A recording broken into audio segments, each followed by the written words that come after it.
Casa de Oração. Dia 1. Desfrute deste tempo e aprenda um pouco mais sobre a oração coletiva. Que o Senhor te abençoe abundantemente durante este período. Introdução.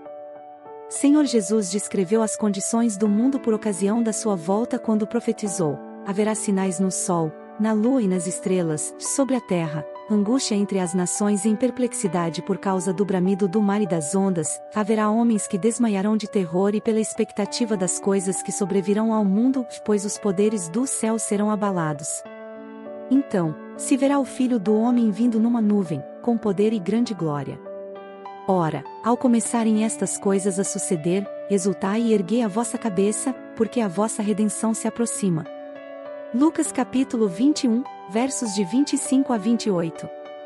Se considerarmos com mente sã e sóbria a descrição que o Senhor fez do final dos tempos, teremos de reconhecer que, com toda a probabilidade, estamos no começo desse período. Em outra profecia, ele se referiu às revoltas, tumultos, conflitos e desastres naturais como o princípio das dores do reino vindouro. Na profecia mencionada, ele declarou: ao começarem estas coisas a suceder, exultai e erguei a vossa cabeça, porque a vossa redenção se aproxima. Se isso é verdade, então nunca antes houve um tempo em que a oração e a intercessão efetivas fossem mais estratégicas, mais necessárias e mais essenciais do que agora. Em relação à volta do Senhor e aos eventos que a precederão, ele nos ordenou enfaticamente vigiar e orar e fazer súplicas a ele. O triste fato é que a igreja nas nações ocidentais é, em geral, complacente, está morna, indiferente, como a igreja de Laodiceia. Nesta época de crise e confusão, quando se precisa de mais intercessão genuína do que o normal, a igreja está sem vigor. A intercessão corporativa é uma arte quase totalmente perdida, e exatamente quando mais precisamos dela. Para aqueles que têm um ouvido para ouvir o Senhor, ouvimos seu clamor do coração: busquei entre eles um homem que tapasse o muro e se colocasse na brecha perante mim, a favor desta terra, para que eu não a destruísse, mas a ninguém achei. Ezequiel capítulo 22, verso 30. Esse é o chamado e o desafio do Senhor. Haverá alguém disposto a responder a eles? Essa é a razão de ser deste livro. Ele é fruto de uma série de mensagens ministradas alguns anos atrás, sob o título Escola de Oração, nas comunidades em Alford House e Shimon, Surrey, Inglaterra. Em uma série de lugares em diferentes partes do mundo eu ministrei escolas de oração similares. Toda vez demos ênfase à necessidade de oração e intercessão corporativas, que são tão pouco entendidas e tão pouco ensinadas. O grande perigo deste livro é que pode ser usado como uma planta, como um livro de método de oração, uma metodologia para orar e interceder, ou uma espécie de livro padrão de oração. Começar grupos de intercessão e oração corporativas é algo excelente, mas estabelecê-los de forma legalista, baseados neste livro, conduzirá à morte. Na verdade, eu sempre me recusei a ministrar uma escola de oração a não ser que o povo de Deus naquele lugar já estivesse orando junto.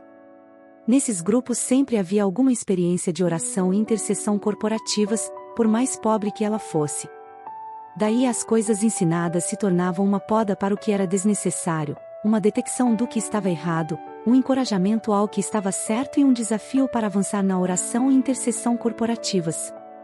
Em toda a agitação que está acontecendo no mundo todo em todos os níveis, que o povo de Deus ouça seu chamado à oração e intercessão corporativas e aceite seu desafio. Características da oração corporativa.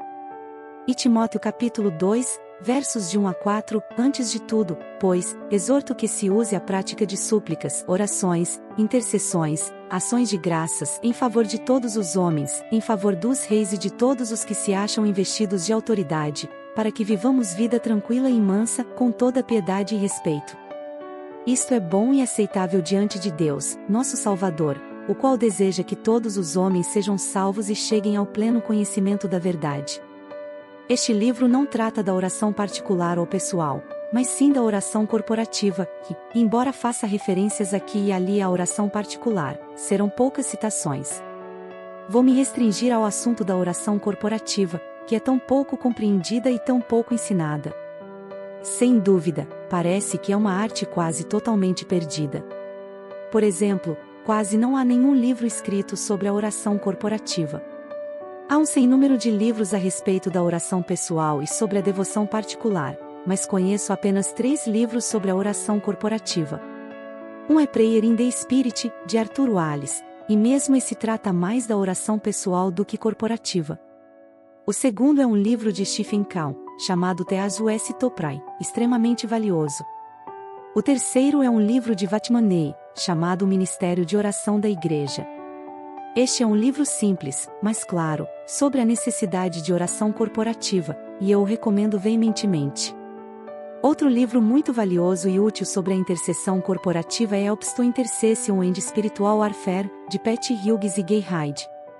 Outro livro valioso que ilustra os princípios da oração corporativa é a biografia de Reis Ovels, escrita por Norman Grubb, Reis Ovels, intercessor. É uma ilustração viva da oração corporativa, e especialmente da intercessão corporativa, extraída da vida de um homem e da comunidade do povo de Deus que se reunia em Derwentfavre, no país de Gales.